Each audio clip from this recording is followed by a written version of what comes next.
Magandang araw mga kagabay. Ngayon po ay May 30, 2026, araw po ng Sabado. Debosyon natin sa ating mahal na Birhen. Ako po si Father Marvin at ang ating ebanghelyo ay hango sa ebanghelyo ni San Marcos, chapter 11, verse 27 to 33.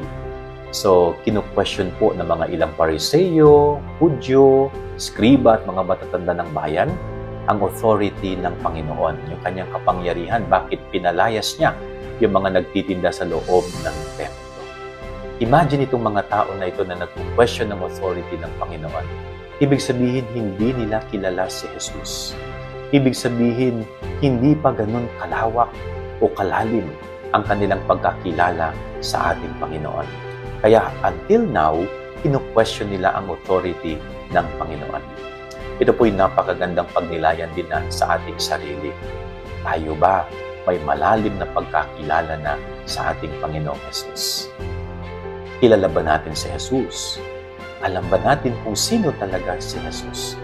At ito po'y napakagandang challenge din sa atin na huwag tayong matulad sa mga Pariseo na binabanggit po sa Gospel.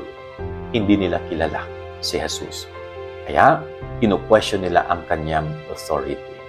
Yan ang ating gabay aral ni maghapon. God bless po sa inyo lahat. Pagpalain kayo ng Panginoon.